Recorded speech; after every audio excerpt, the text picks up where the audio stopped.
All right, hey everybody, welcome back to the channel. This is Rob here at Smirking Gun Reviews, and we are going to be talking about The Walking Dead Season 9, Episode 15, the penultimate episode of the season, which is called The Calm Before. So full spoilers if you haven't seen this episode.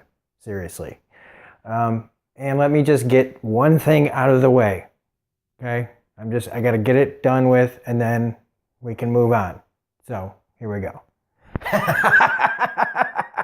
Yeah! That motherfucker's dead. So anyway, now that that's done,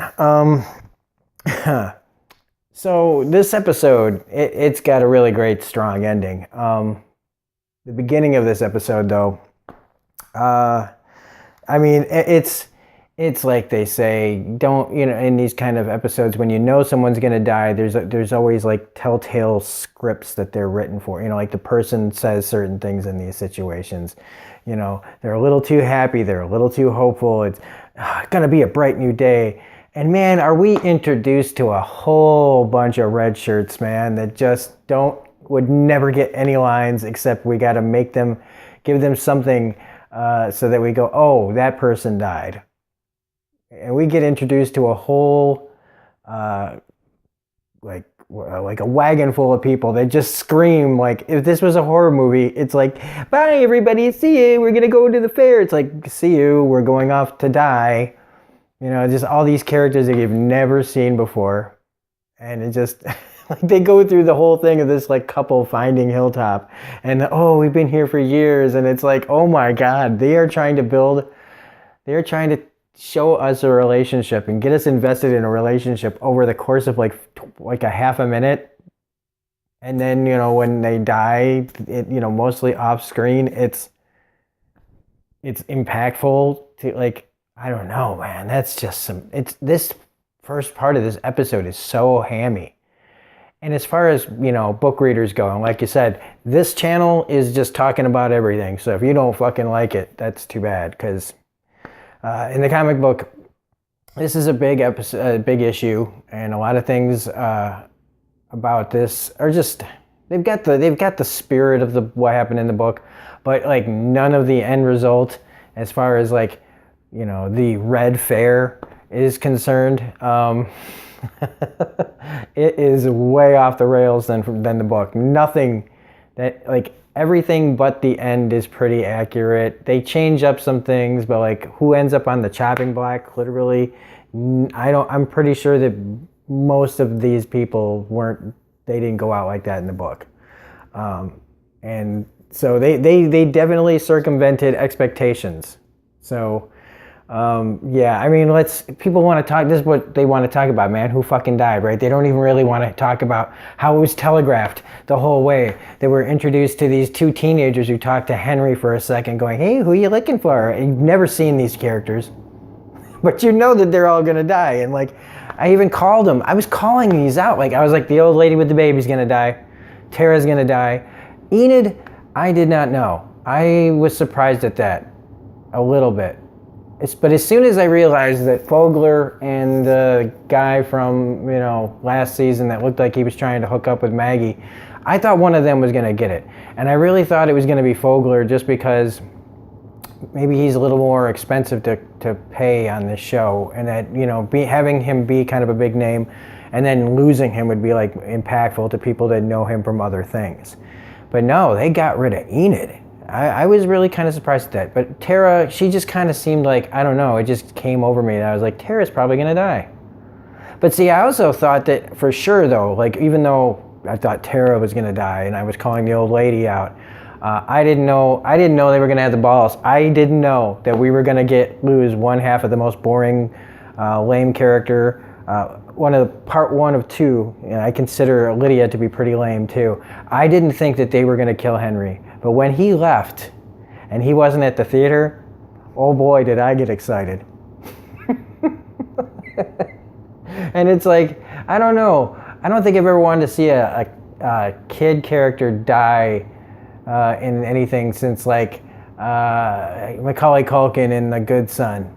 I think, he's just up there with kid characters that I'm like, I don't care if you die, man. In fact, I encourage it. In real life, I wouldn't, I don't feel that way about, people most of the time. But in this case, I had to make an exception. And so they gave me what I wanted. So I can't complain. I have to, like some of you people are bawling right now, I'm sure. Because, Tara's a good character, but we just lost Jesus. And, and it just seemed like I didn't think they'd go there. I was like, yeah, I bet you she's going to die, but that's just really like, why? I wanted to be wrong about that because it just didn't make any sense. But then what has? What has been making sense when it comes to like their decision-making process these days, So there's like, with Enid gone, there's, and Henry gone, though there goes the Carl storyline, like that they were going to do, which maybe that's a good thing. Maybe now people won't go, there will not be another Carl, Maybe they killed him off because too many people were saying, we don't want this guy as Carl. We don't know how long that they went into the script before they decided who was going to get on the chopping block. Now, maybe Scott Gimple's telling people right now that they absolutely knew and everything, but I don't trust anything that comes out of producers' mouths.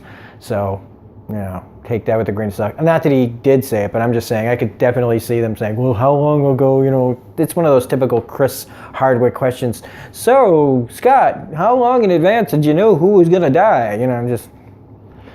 I don't know what that Chris Hardwick impersonation was. That was not a good Chris Hardwick impersonation at all. Because I don't have AMC's, hand up my ass. But just kidding. I like Chris Hardwick. I do kind of like Chris Hardwick. But the biggest thing is that I'm really shocked that they did not kill Rosita and they did not kill Carrie Payton. King Ezekiel. They didn't kill the king and they didn't kill Rosita. Those were the two deaths in the book that meant something. That Rosita and the king were huge, impactful. And so losing Enid and Tara, that hurts because they really did surprise me kind of with it. I like I said, I figured Tara was going to die, but I also was just kind of like, nah, but turned out to be true. And losing two strong female characters on the show like that. Look, if it was Carol, like I've said before, if Carol had ended up on the spike, I'd have been out. That's a deal breaker. That would have been a deal breaker for me. You want to kill Carol later on down the line, fine, but not right now. And with too many Rick, Carl, everything going, if they'd killed Carol, this would have been I would have watched the final episode and then I've been like, peace out. And I've said that before, that I'm leaving the show and I always come back, but this time I really mean it. If they had killed Carol then, it really would have been like just too much, man. I'd have maybe just watched Fear the Walking Dead, and I don't like that show very much, even though I like some of the people on it. But yeah, Carol and the King's relationship with Henry was sickening to me. I know I shouldn't feel that way because I want to be happy for Carol. I want to be happy that she has a family again. I really do, but it's Henry and him and Henry putting his head on Ezekiel's chest, all like, "I'm daddy," like, oh, shut up. That was just sickening. But just as sickening as that was, Carol seeing Judith for the first time in a long time was really great, and her saying, I've been drawing you since I was a kid, and I know you, and I know the king and everything, and I'm getting all emotional. Like, that's the relationship I care about, is their connection with Judith. I didn't care at all about their son, and so, again, ugh. But another person who did a really good job in this was Alpha, even though, I don't know, the actress is doing a good job, but she's really like, even under the wig and stuff, like Ezekiel doesn't know it, but the way she's talking is just kind of a little too much. Just a little too much. Oh, and also we lost the Highwaymen. So, and they did, they turned out to seem like all right guys. And the one guy I figured would be sticking around, but again, preconceived notions, and they did, if they weren't going to do the book story, at least I got kind of what I did want. And the big one was getting rid of Henry. And so I'm glad Carrie Payton's alive. Because, I mean, this show is already pulling a Game of Thrones, man. They got the source material, and they're not doing nothing with it. And so, fine. You know, the Walking Dead TV show decided to, you know, throw kind of a, I don't know what I'm trying to say. They made us look over here, and they misdirected us, is what I'm trying to say. And so, that's all. I mean, I love the end with them at wintertime. We know that there was going to be like a jump in time, and we're actually going to see winter. It looked cold in this episode. It looked like they all were literally like, whoa, like it's coming down. What they're going to do now that they didn't kill Ezekiel and Rosita is beyond me. I'm actually really glad. It's almost like I'm going to treat this like maybe like what if. Like the books from Marvel, like what if Ezekiel and all these other people died, you know, and then what would have happened if the universe went on like that? If I can maybe watch it like that from now on and just go, this isn't canon in my brain, the book is canon, this is like what if territory now, then maybe I'll find some enjoyment in it. So maybe I should start calling these the Walking Dead what if episode blank. But... Anyway, it was time to say goodbye to Henry and Tara and Enid and those two, you know, three teenagers and the old lady played by Brett Butler. And who else am I forgetting here? I don't know. I'm forgetting somebody else, but I don't think it really matters. The Siddiq story was nice. It means that, you know, you got to see some of these characters go out like heroes, but I don't think that's really how it went down. I think he's telling everybody a story. And maybe he wasn't. Maybe it wasn't a story. If, you know, I think that some people out there are going to need to hear that they went out with a fight. But it always felt like in the book, because you never see what happens and how she did it, I always felt like she just took them off somewhere quiet and just... But because you never see like her get any help or anything like that, so I don't know. Overall, though, besides being telegraphed and really laying it on, like who's going to die, who isn't, trying to make you care about things, manufacture things so that you give a shit even more. Because if you only care about the people with their heads on the sticks, the people from, you know, the major part of the show, then what's the point? They also didn't, I don't think they showed how far the barrier went with all the heads. And this, it just looked like one little string of heads, like this is the border. In the book, it was like down the road. Like a good long while there were heads and they weren't that close together. But whatever. Again, like I said, what if The Walking Dead went off the rails? So anyway, it was though a good, solid, emotional episode. I make fun of it all I want now, but still, you know, everybody's giving their all. And it just, again, they were building all this up just to, you know, pull the rug out from under you as soon as everybody got happy. And that's just the whole testament of the show is, you know, everybody finally makes up and kisses and hugs, and then they kill a whole bunch of people. And, you know, look, you can't compare this to you can, I guess the closest thing is the Red Wedding on Game of Thrones, but see, the thing is the first time you watch the Red Wedding, and if you hadn't read the book, that was a goddamn shock, because you just didn't see it coming until it was too late, until you were in the trap.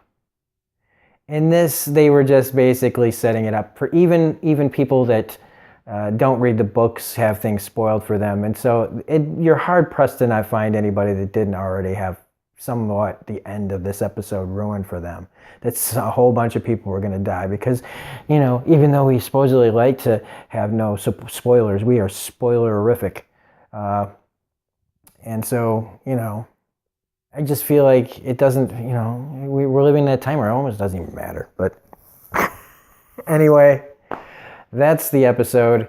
Better than I expected. Really does end strong. Alpha, the lady who's playing her, I forget her name right now, is doing a heck of a job. And poor, you know, Ryan Hurst, he's got really not that much going. But it does appear that he cared about Lydia, even though he's not supposed to. And maybe that's going to be something that happens down the line.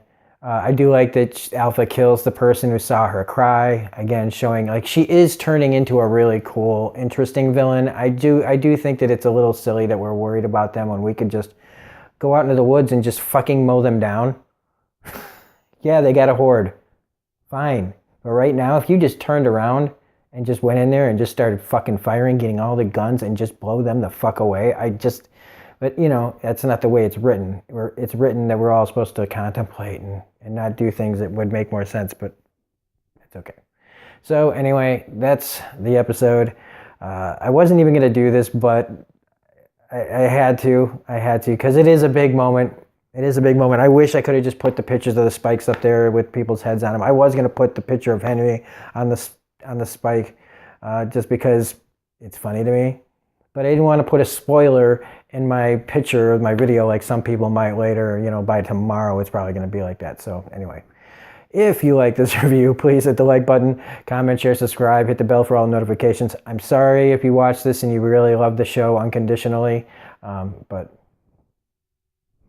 I'm sorry, I just can't agree with you on some things, but this was a good episode. So this is Robert Smirking at Review saying we'll be back next week for the finale of The Walking Dead Season 9, my least favorite season probably of all time. So anyway, have a great night, and we will see you next time.